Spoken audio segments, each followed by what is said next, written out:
Councilman. Choose whole roll. A bunch of the union guys, just, Okay, they're Joe. all their union guys, and it's Sean and me, I'm like, hey, if you're still coming, come join. This meeting is being conducted in compliance with the Open Public Meetings Act. Adequate notice of this meeting has been provided by advertisement in the Cape May Star and Wave, on the Township website, and posted on the bulletin boards in Township Hall. We request anyone wishing to address council, please wait for the mayor to recognize you. Please state your name and address for the record, and please remember, all comments must be kept to 3 minutes or less. All right, thank you. Please stand for pledge of allegiance in a moment of silence.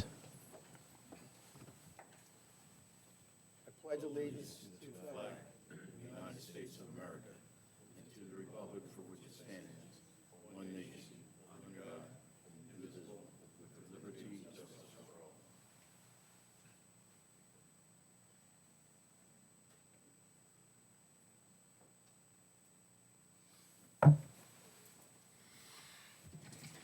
Roll call, please. Councilmember Conrad? Here. Councilmember Coombs? Here. Councilmember Roy? Here. Deputy Mayor Perry? Here. Mayor Siegel? Here. We'll move right down to our hearing tonight, the Small Cities Grant, and I asked our grant coordinator, Colleen Crippen, to come to the microphone and speak on his behalf, please. Hi. The township is applying for a Small Cities Community Development Grant for some drainage issues in the villas. And one of the requirements for this grant is to hold a public hearing if there's any questions from the citizens' comments and recommendations. Okay. Anybody on council, any questions about this grant we're applying for? Just so we get it out, which neighborhood is it? We're not too sure. We're conferring with the engineers we're right still now to working. see which outfalls we need to take care of immediately. Okay, So we're doing the priority ones first. obviously, yes. Yeah, so- No, this way it's. I Right, guess, no, most we're information in as possible. conference with Cody and Mark, and then figure out which specific area we're going to do. Okay, thank you. Anybody from the public want to ask any questions in reference to this grant? Yes. We did them about 10 years ago, but of course, Mother Nature has evolved, so we have to revisit them. Yes. Okay, any other questions? All right, thank you, Colleen. All right, and there's a sign-in sheet. If someone, anybody who cares to, can sign the sign-in sheet in the back for me. Thank you. Appreciate it. Thank you. Good night. Bill? Okay, we're moved down to the consent agenda. Anybody on council want to comment on anything on the consent agenda? No comment. No comment. I will make a couple comments. One is the resolution 2022-332. That's a 2022 drive sober get pulled over, year-end holiday crackdown. Basically, the township will be applying for a grant, the amount of $10,500 to carry out the drive sober get pulled over crackdown between December 2nd, 2022 and January 1st, 2023. Also, if you slide down the agenda on 2022-353, it's a resolution. We're going to change the timeline as far as paying for merchandise license in the township. Presently, we collect the license, most are for short-term rentals. In middle of July, we're going to move out to the middle of March to make it more feasible for the clerk's office and actually for the residents to come in and take care of the business before the summer season starts. That's all I have on the consent agenda. Anybody from the public want to comment on the consent agenda only? Okay, I'll close the public portion on that. Approval of the minutes from October 17th, 2022. Resolutions 2022-330 through 2022-355. And ordinance number 2022-12.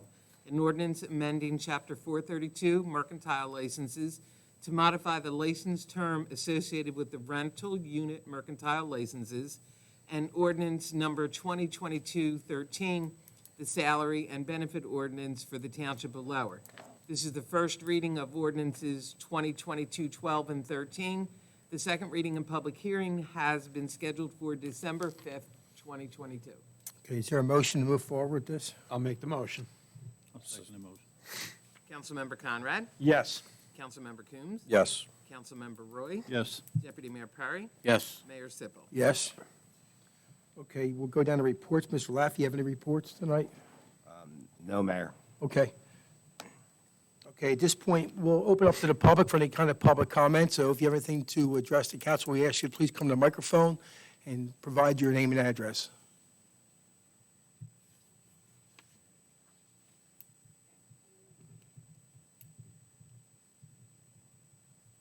Good evening, gentlemen and ladies. My name is Denise Strieski. I live at Holly Estates, which is Sheriff Taylor Boulevard. And some of our residents are here tonight because we're having an issue with young male adults and some of the females. We've had some interaction with them starting October 15th, but it's been going on since the summer. They're being abusive. We are a quiet neighborhood, and it's just gotten out of hand. The police have been called numerous times. They can't do anything, unfortunately. There's no curfews, I don't think, in effect for the area, and I think this should be addressed. We just want it to stop, and we're coming to you to see if you have a resolution or anything to help us. Did you say adults or juveniles? They're juveniles. Juveniles, Young okay. juveniles. Okay. Young adults, I said. The council's aware of the situation where you live. I've personally talked to the chief of police about it. It's a tough one, and I'll tell you a couple reasons why, and I'm sure you probably don't want to hear this. Myself and Councilman Roy attended a roundtable work session today at the county. All the elected officials and all the chiefs of police were there today, along with senators and assemblymen and so forth were there. And it's tough because I'll say Trenton, the state, they passed some laws recently in the last year or two that make it extremely difficult for police officers to deal with juveniles. I think the law was mainly written for the urban cities in the state, not so much where we live in Lower Township, but basically, if there's a juvenile walking down the street and the police officer goes up to the juvenile and asks the juvenile their name, the police officer can actually get charged with third-degree offense, rather. So it's tough, okay? And it starts at the state, so we're doing our best at the county and all the different towns to put some letters together. We talked to the prosecutor's office for the State Prosecutor's Office Association, the State Chiefs of Police and State Sheriff Association to try to help us fix it. Until the state changes something, it's going to be really difficult. However, we've had an issue before in the township with juveniles, and what we like to do is to schedule a meeting, and Mr. Lafayette, our manager, usually does this meeting, and he'll schedule a meeting. He'll bring in maybe a couple residents to meet with us. We bring in the chief of police. I come to the meetings, and more importantly, we have a juvenile detective, and he's the expert when it comes to dealing with juveniles. He's really good, okay? We had an issue in the Villas, and the chief got involved. He put some directives out, and it was pretty much taken care of with maybe like 30 days or so. It was taken care of, okay? It's not an easy fix, I will tell you that, okay? I've raised children, 2 boys and a daughter, and thank goodness they're upstanding citizens. But when they got in trouble, I handled it. I took away. I beat the heck out of them if I had to, and of course I probably got arrested for that, but I didn't. And I guess a lot of it comes back to the parents. Amen. They do not control their children. They're out all hours of the night, 2, 3 o'clock in the morning. They're running around our neighborhood. The police have more than 70 sometimes have been out to our neighborhood because of the disruption with these kids. They're destroying people's properties. They're threatening people. And we're not youngsters. We're older. Excuse me, ma'am, you can't speak like, you want to speak to council, you have to come up to the microphone, because it's all recorded on the video and everything, okay? So, yeah. I'm the parent of one of the children. Just come up and give us your name and address. My name is Christina Conroy. My address is 5 Sheriff Taylor Boulevard, North Cape May, Holly Estates. My daughter is Francesca Smith. She's friends with these children that are doing this. As far as the police hands of being tied with juveniles, there's a gun on the street. There's a double-barrel shotgun that stands about yay high that's on the street. And Detective Mathis, the other night, I called him at 11 o'clock at night. Thank God he was still there because I had information. I was excited to pass this information on to him. And that's on a recorded line, so this can be confirmed. He said if it shows up, it shows up. I haven't slept since July. I'm terrified. I'm getting threats. My daughter's being blasted. And I wanted to ask something. Why don't you guys advertise your meetings in the Herald? Because the Herald has actually, I'm questioning their journalistic professionalism, because they're the ones that posted this video, which now I'm getting threats. I have a 7-year-old that I got to worry about. I'm a single mom, an unarmed single mom now. I'm getting threats. I'm getting my house shot up with paintball guns from other people that, my child is beating up senior citizens. My child was not. The police need to do something with these kids, because I'll tell you what, there's one bad apple, there's one house, and it just seems like he is sliding through the cracks. Do you know he has 18 siblings? 18 siblings. They're spread out all over the housing projects. Not that there's anything wrong with that, but it's just, they're just breeding and they're just slipping through the cracks and nothing's being done. I have told the police on numerous occasions, if you see my child anywhere, I've told people at Big Lots, you see my child doing anything, you call me. I've been in this town 43 years. You call me, I've given the police permission. You arrest her, do something, throw her in the back, put her in, do whatever you have my permission. My father will give you permission.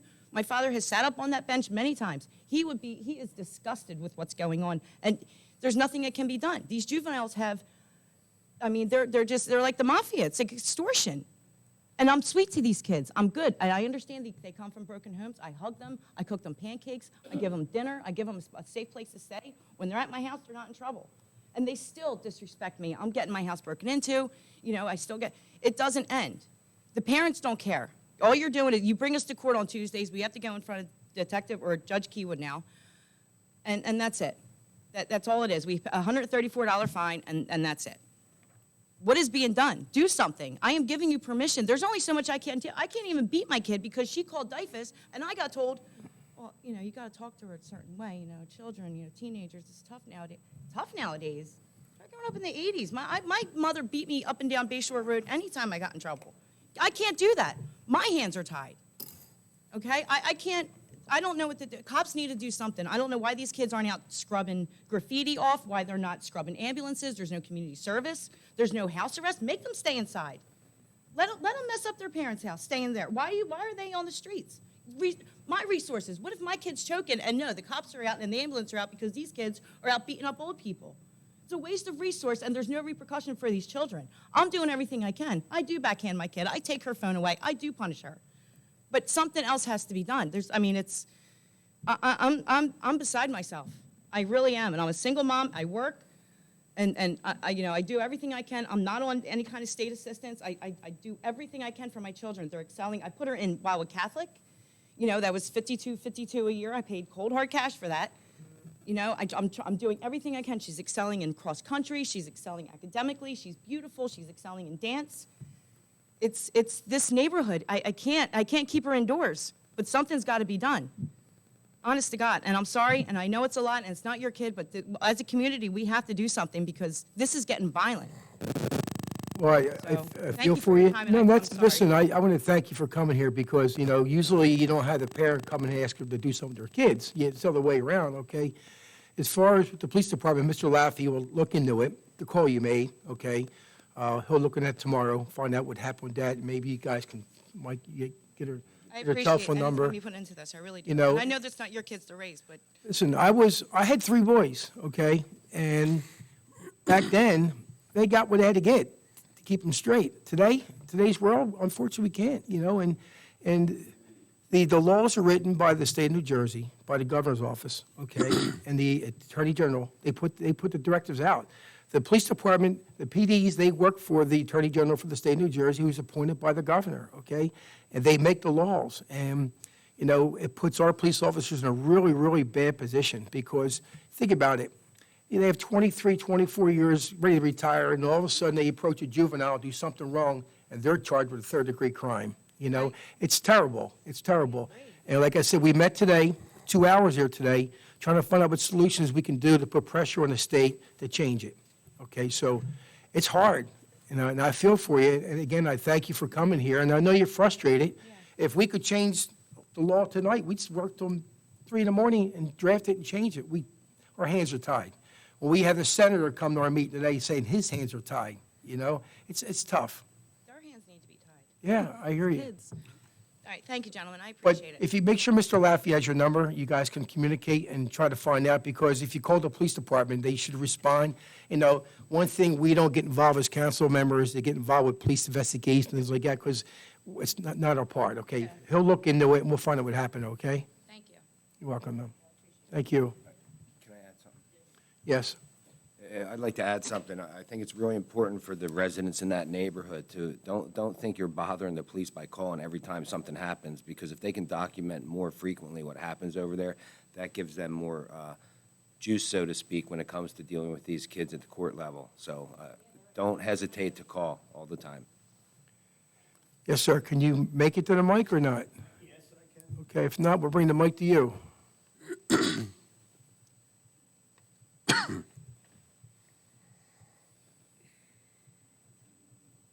My name is Tony Doria. I'm originally from Philadelphia, Pennsylvania. I've been an on worker for 77 years. I actually worked on the Walt Whitman Bridge. I've traveled this whole country for Gene H. Steele. And I finally ended up in California, where I lived for 32, 33 years.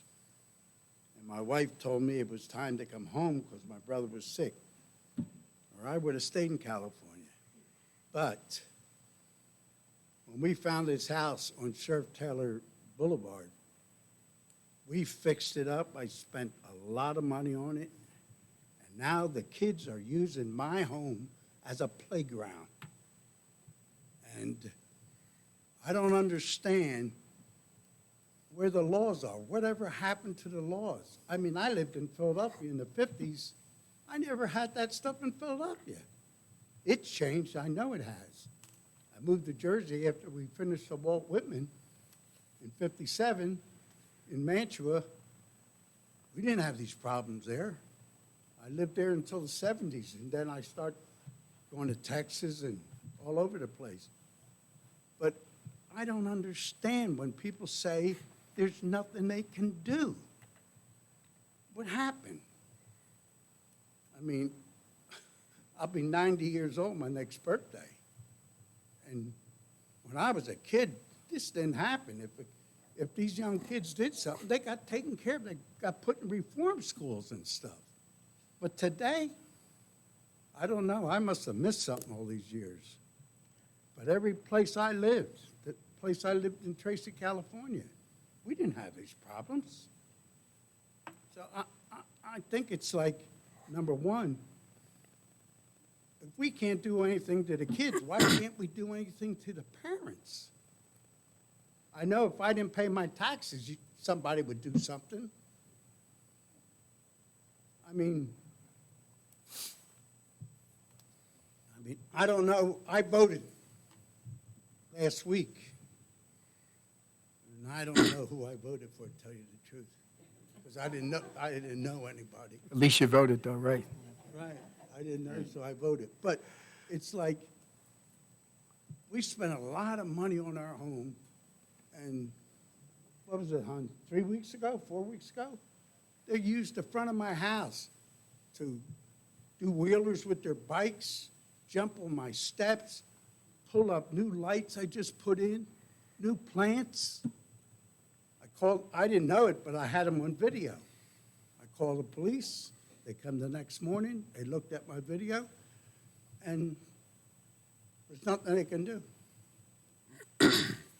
You know, I have 4 cameras in front of my house, 1 in the back of the house, and if you go there, it looks like the White House.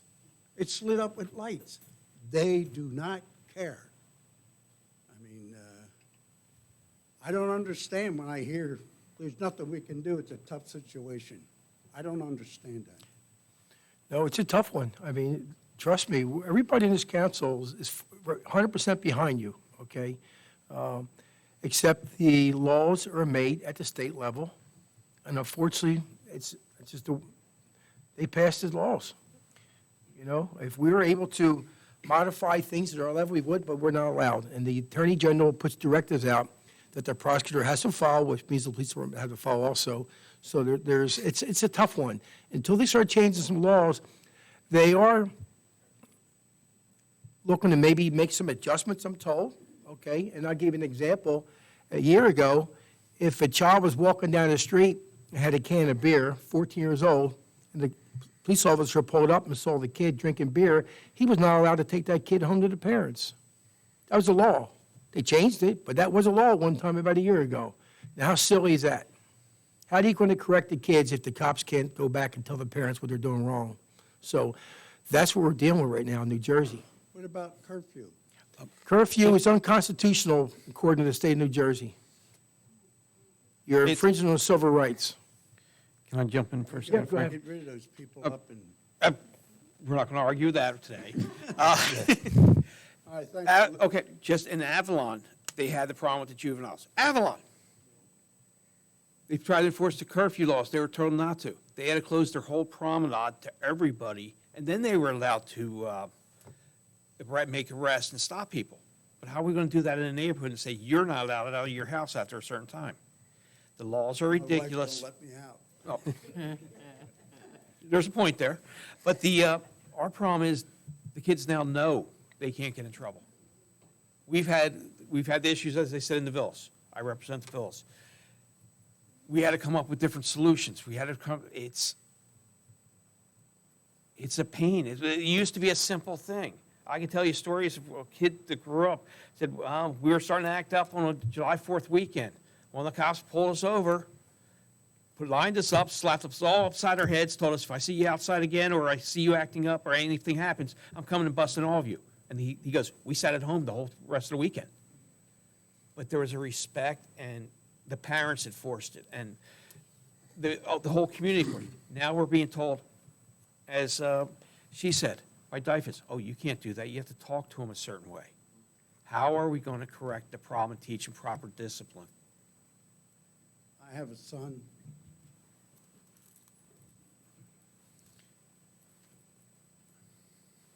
He's one of the best things that ever happened to me. And he can't understand what's going on. His son, he corrects no matter what. He gives him a lot of stuff and all, but he makes sure he corrects him. And- He stays on the line, yes. Yeah, I mean, There has to be consequences for actions, and the state took away the consequences. I mean, there's a couple kids out there the other day. I come out on the porch and I watched them. They turn around. It's almost like they want to take their shirts off and fight. I mean, I don't know. I mean, they turn around and say, what are you, looking for trouble? I'm not looking for trouble. They're the ones that are looking for trouble. And it's wrong. I mean, Before you, listen, I'm still fixing my house up. But, I mean, it's like, if I'd known this neighborhood was like that, I would have never moved there. And that neighborhood was never like that. I know, it's a quiet, nice neighborhood. I loved it when I moved there. Then all of a sudden, this stuff started. It's, well, I appreciate you guys listening. sir, if you can, before you leave tonight, if you can give Mr. Laffey some contact information. If you want, we can set up a meeting with yourself, your wife, or anybody else. Chief of police will come, I'll come into the meeting, and we'll try to work things to make things better for you. It's tough, I'm not going to sugarcoat it, okay? Like Councilman Conrad said, these kids are smart now. They know what they can get away with, and they're always pushing to the limit, you know? Oh, yeah, So, I mean, it's almost like they want you to attack them. yeah. But again, if we can get your information for you leave tonight, okay, we will set up a meeting. I'll come to the meeting. We'll bring the chief of police in. We have a pretty good detective bureau. We'll get them involved, and I think we can make a difference, okay? If you come to Sheriff Taylor Boulevard, look for the White House. All right. Maybe you should change the law then, since you got a White House. So do we.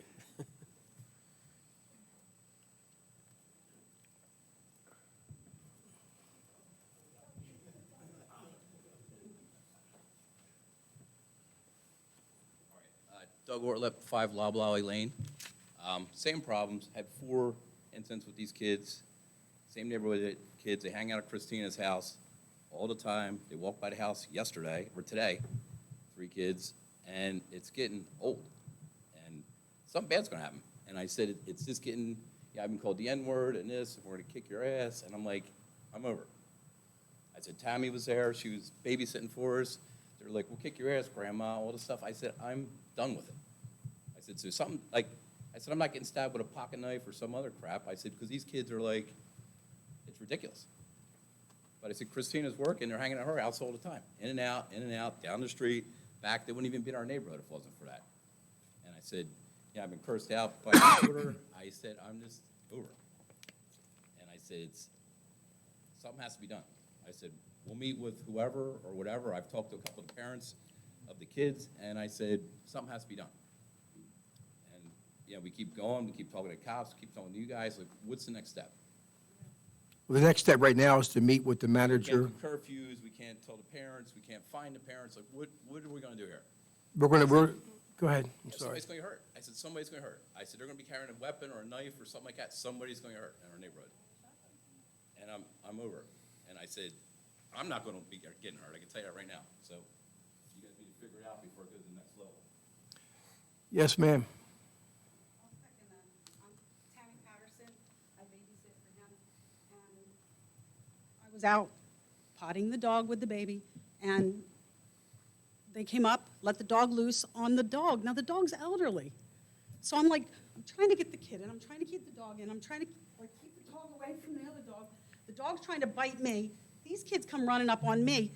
Your girl comes up on me, and she's like ready to swing on me, and I'm not backing down. I didn't. I stepped up, and she wasn't used to that, and she backed up. And in my mind, I'm like, just hit the kneecaps, just hit the kneecaps. Like, what's my recourse? I'm responsible for his child and his dog now in his front yard with their people in our space, attacking us. What do I do? Like, what do I do in that situation? And I mean, I feel for you. I know you work 2 jobs. I know you work hard. But, like, you're going to lose your kids. You're going to lose your dog's going to get euthanized. Like, what's the answer here? And what's the time frame for this answer? Like, this can't go on like, oh, we're going to have meetings, we're going to have meetings, we're going to have meetings. Like, there has to be a quick solution here. Like, people are ready to move out. People are ready to leave your township because of this nonsense. Is that what you want? There's got to be a quick solution here, and it's got to be not drug out with meetings.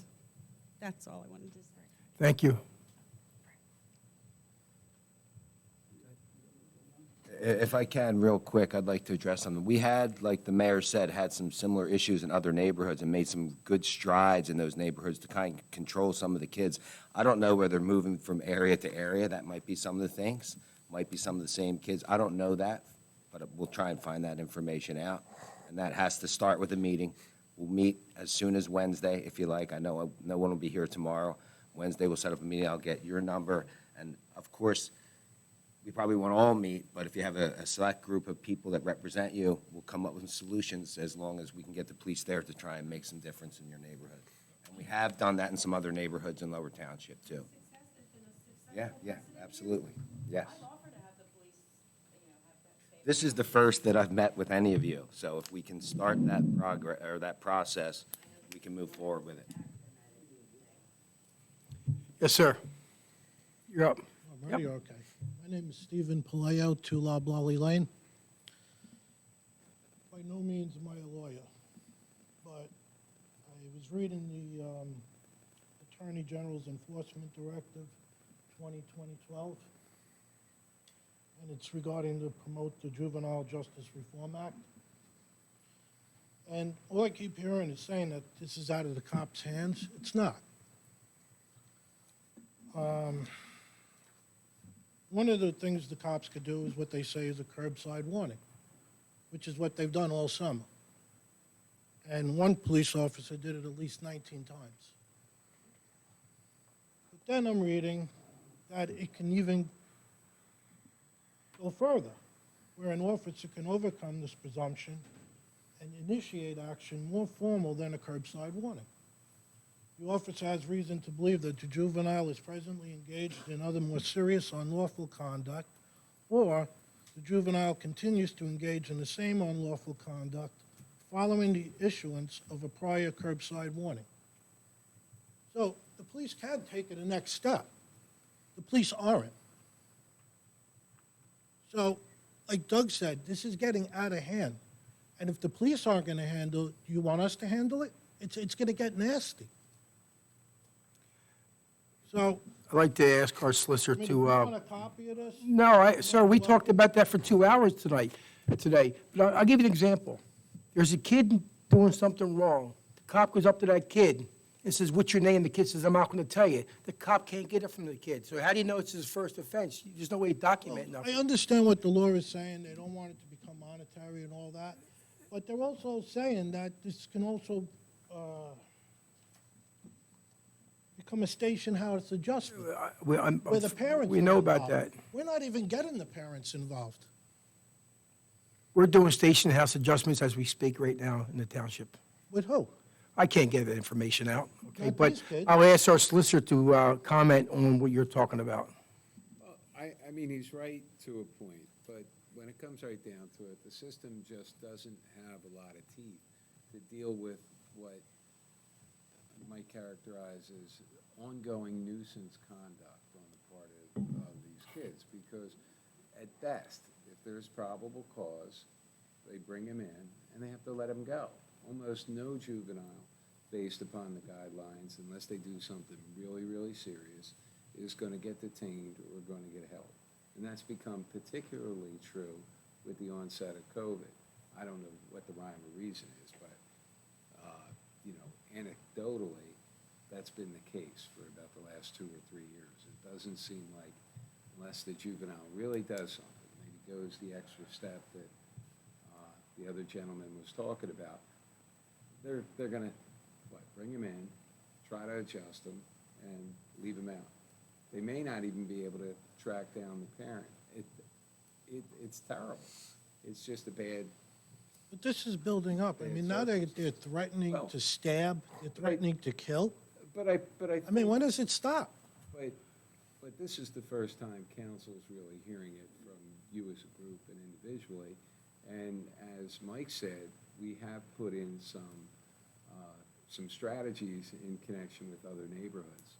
And I don't think any of the folks have come back and said it didn't work or it hasn't gotten better. It's never going to get eradicated. It's an epic battle.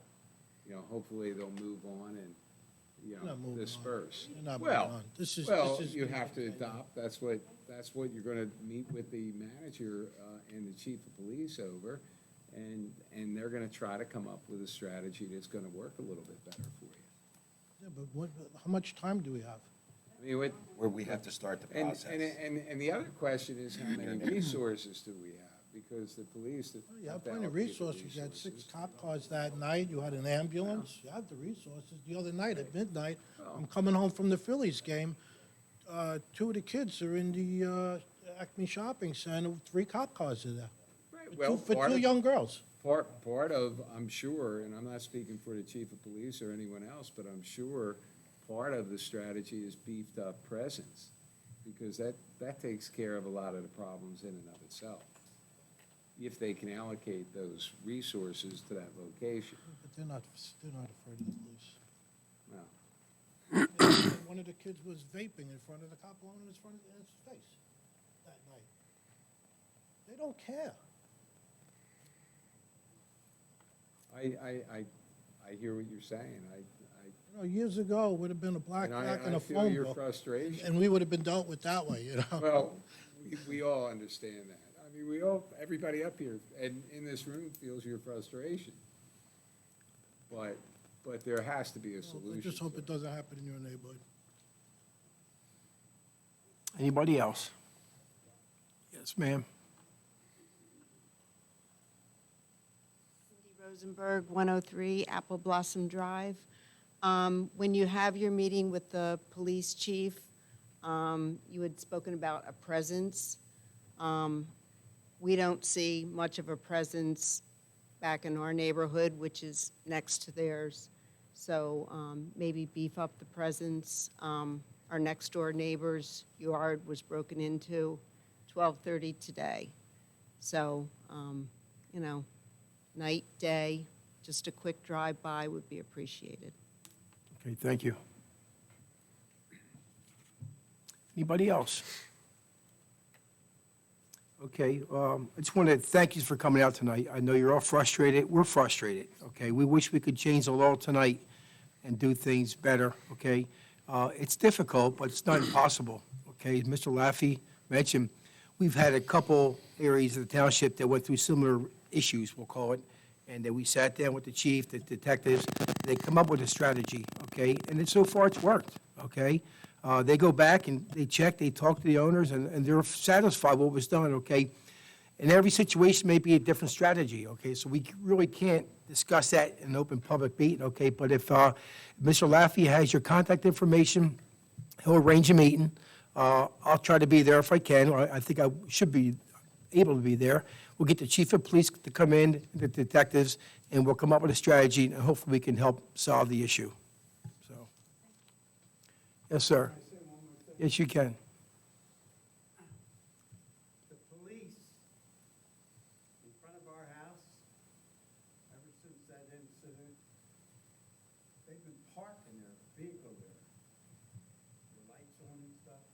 Well, the kids come down, they see the kids, and they go behind the house, they hide from the police, and as soon as the police car goes, then they come out. Okay, When they see the police sitting there, they hide from the police. I follow you. Okay, that's part of the strategy we'll come up with, though. We'll do our best to help you out, okay? It's important for you, you came out tonight to talk to council. We're here to serve you, okay? Mr. Laffey will contact the group, or maybe a spokesman, or a couple of folks that come in with the chief and detectives, and we'll do our best to come up with a plan to make things better for you. Thank you. So, okay, at this time, we'll close the public portion. We'll move on to council comments. And I guess I'll go first. Don't forget to vote tomorrow. It's election day, okay? So this is a good time to start, right? Okay? So, yeah, I'm going to put out real quick, the Chamber of Commerce, they're having their first annual holiday decorating, conduct, and hospitality day, their contest. It's Saturday, December 10th. There's a tree lighting ceremony put on by the Rotary in Lower Township. That's November 29th at 7 p.m. It starts at the Recreation Center and moves out to the tree lighting ceremony up front here at the Township Hall. And the VFW, the Villas, is having a Veterans Day ceremony this Friday at 11 a.m. All are welcome to attend. And that's all I have, and I'll pass it to the Deputy Mayor. I'll just echo your first statement. Tomorrow's Election Day. It's important for everyone to vote. If you haven't voted yet, please vote tomorrow. Councilman Roy? I have nothing further to add, except thank you for coming out and drawing this to our attention. It is a very difficult situation, as the mayor had indicated. I served in law enforcement for 27 years, and I'm a little frustrated with the system. It's broken. It needs to be fixed. We're confident that the senators, the assemblymen are all going to work together, and hopefully we can have some resolution to these problems. In the interim, we're just going to have to, I guess, scratch and peck along the way and have some resolve, or at least some satisfaction. Small strides at this point in time, so please bear with us. Be patient. Things will be working out, we hope. Again, thank you. Thank you, Councilman Roy. Councilman Coombs? Nothing to add, just get out and vote. Councilman Conrad? And please understand, we're all parents up here and grandparents, and my grandkids are growing up in these laws today, and it scares the hell out of me. I don't know what else to tell you, because there's not, meet with him, it has worked in the areas in the villas. That's the best thing I can tell you right now. Thank you, Councilman Conrad. And that is it. Is there a motion to adjourn? I'll make a motion. Second. All in favor? Aye. Aye. Adjourned. Thank you for coming out tonight, everybody.